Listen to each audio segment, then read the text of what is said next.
ಪಶ್ಚಿಮ ಘಟ್ಟದಲ್ಲಿ ಧಾರಾಕಾರ ಮಳೆಯಿಂದಾಗಿ ದಕ್ಷಿಣ ಕನ್ನಡ ಜಿಲ್ಲೆಯಲ್ಲಿ ಅವಾಂತರ ಸೃಷ್ಟಿಯಾಗಿದೆ.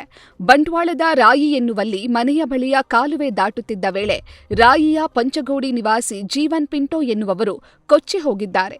ಕಾಲುವೆ ಸಮೀಪ ಜೀವನ್ ರವರ ಚಪ್ಪಲಿ ಹಾಗೂ ಚೀಲ ಪತ್ತೆಯಾಗಿದೆ. ಹೀಗಾಗಿ ಜೀವನ್ ನೀರಿನಲ್ಲಿ ಕೊಚ್ಚಿ ಹೋಗಿರುವ ಶಂಕೆ ಇದ್ದು ಎನ್ಡಿಆರ್ಎಫ್ ತಂಡ ಶೋಧ ಕಾರ್ಯ ನಡೆಸಿದೆ. ಪಶ್ಚಿಮ ಘಟ್ಟ ಸೇರಿದಂತೆ ದಕ್ಷಿಣ ಕನ್ನಡ ಜಿಲ್ಲೆಯಲ್ಲಿ ಧಾರಾಕಾರ ಮಳೆಯಾಗ್ತಿದ್ದು ಇಂದು ಕೂಡ ಭಾರೀ ಮಳೆಯಾಗಲಿದೆ ಎಂದು ಹವಾಮಾನ ಇಲಾಖೆ ಮುನ್ಸೂಚನೆ ನೀಡಿದೆ.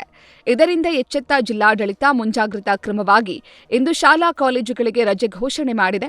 ಮಂಗಳೂರು ಉಪವಿಭಾಗ ವ್ಯಾಪ್ತಿಯ ಮಂಗಳೂರು, ಉಳ್ಳಾಲ, ಬಂಟ್ವಾಳ, ಮುಲ್ಕಿ, ಮೂಡಬಿದ್ರೆ ತಾಲೂಕಿನ ಶಾಲೆಗಳಿಗೆ ರಜೆ ನೀಡಲಾಗಿದೆ. ಮಲೆನಾಡು ಭಾಗದಲ್ಲೂ ಮಳೆರಾಯ ಅಬ್ಬರಿಸುತ್ತಿದ್ದಾನೆ. ಚಿಕ್ಕಮಗಳೂರಿನ ಶೃಂಗೇರಿ, ಶಿವಮೊಗ್ಗ ಜಿಲ್ಲೆಯ ತೀರ್ಥಹಳ್ಳಿ ವ್ಯಾಪ್ತಿಯಲ್ಲಿ ಧಾರಾಕಾರ ಮಳೆಯಿಂದಾಗಿ ತುಂಗಾ ನದಿ ಉಕ್ಕಿ ಹರಿಯುತ್ತಿದೆ. ಹೀಗಾಗಿ ಗಾಜನೂರು ಬಳಿಯ ತುಂಗಾ ಜಲಾಶಯ ಭರ್ತಿಯಾಗಿದ್ದು ಜಲಾಶಯದಿಂದ 70,000 ಕ್ಯೂಸೆಕ್ ನೀರನ್ನು ನದಿಗೆ ಬಿಡಲಾಗುತ್ತಿದೆ. ಮಲೆನಾಡಲ್ಲಿ ಮಳೆಯ ಅಬ್ಬರ ಮುಂದುವರೆದಿದ್ದು ಮುಂಜಾಗ್ರತಾ ಕ್ರಮವಾಗಿ ಸಾಗರ ಹಾಗೂ ತೀರ್ಥಹಳ್ಳಿ ತಾಲೂಕಿನ ಶಾಲಾ ಕಾಲೇಜುಗಳಿಗೆ ರಜೆ ಘೋಷಣೆ ಮಾಡಲಾಗಿದೆ. ಇವತ್ತು ಕೂಡ ಸಾಗರ, ತೀರ್ಥಹಳ್ಳಿ ತಾಲೂಕಿನಲ್ಲಿ ಭಾರೀ ಮಳೆಯಾಗಲಿದೆ ಎಂದು ಹವಾಮಾನ ಇಲಾಖೆ ಮುನ್ಸೂಚನೆ ನೀಡಿದೆ. ಕಾಫಿ ನಾಡಿನ ಮಲೆನಾಡು ಭಾಗದಲ್ಲಿ ಸುರಿಯುತ್ತಿರುವ ಮಳೆಗೆ ಭದ್ರಾ ನದಿ ಭೋರ್ಗರೆಯುತ್ತಿದೆ.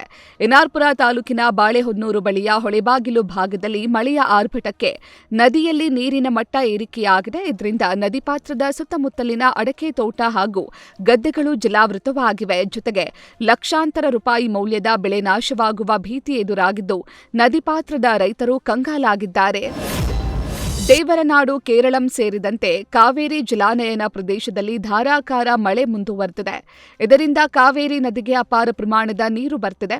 ಇದರಿಂದ ಎದುರಾಗಿದ್ದ ಕಾವೇರಿ ವಿವಾದದ ಕಿಚ್ಚು ಕೊಂಚ ತಣ್ಣಗಾಗಿದೆ. ಸದ್ಯ ಕೆಆರ್ಎಸ್ ಡ್ಯಾಂಗೆ 30,000 ಕ್ಯೂಸೆಕ್ ನೀರು ಹರಿದು ಬರ್ತಿದೆ.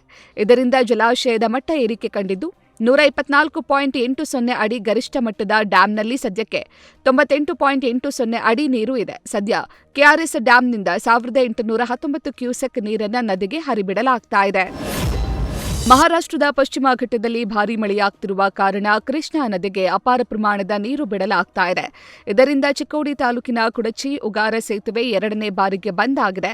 ಕುಡಚಿ ಸೇತುವೆ ಮುಳುಗಡೆಯಾಗಿದ್ದು ಕರ್ನಾಟಕ ಮತ್ತು ಮಹಾರಾಷ್ಟ್ರದ ಸಂಪರ್ಕ ಕೊಂಡಿಯಾಗಿರೋ ಸೇತುವೆ ಇದಾಗಿದೆ. ಇದರಿಂದ ಜಮಖಂಡಿ ಮೀರಜ್ ರಾಜ್ಯ ಹೆದ್ದಾರಿಯನ್ನು ಸಂಪೂರ್ಣ ಬಂದ್ ಮಾಡಲಾಗಿದೆ. ತಿರುಪತಿ ತಿಮ್ಮಪ್ಪ ದರ್ಶನಕ್ಕಾಗಿ 100 ಕಿಲೋಮೀಟರ್ ದೂರಕ್ಕೆ ಸಾಗುವ ಪಾದಯಾತ್ರೆಗೆ ಚಾಲನೆ ನೀಡಲಾಯಿತು. ಆಷಾಢ ಮಾಸ ಬಂದರೆ ಸಾಕು ಚಿಕ್ಕಬಳ್ಳಾಪುರ ಜಿಲ್ಲೆಯ ಚಿಂತಾಮಣಿ ತಾಲೂಕಿನಿಂದ ದಾಖಲೆ ಸಂಖ್ಯೆಯಲ್ಲಿ ಕಾಲ್ನಡಿಗೆ ಪಾದಯಾತ್ರೆ ಹಮ್ಮಿಕೊಳ್ತಾರೆ. ಪ್ರತಿ ವರ್ಷದಂತೆ ಈ ಬಾರಿಯೂ ಪಾದಯಾತ್ರೆ ಹಮ್ಮಿಕೊಂಡಿದ್ದು 11ನೇ ವರ್ಷದ ಪಾದಯಾತ್ರೆ ಗಮನ ಸೆಳೆಯುತ್ತಿದೆ. ಚಿತ್ರದುರ್ಗ ಜಿಲ್ಲೆಯ ಯರ್ರೇನಹಳ್ಳಿ, ಸಿದ್ದಯ್ಯನ ಕೋಟೆ ನಡುವಿನ ರಸ್ತೆಯ ಬಂಟ್ವಾಳ ಒಂದೇ ತಿಂಗಳಿಗೆ ಬಟಾಬಯಲಾಗಿದೆ.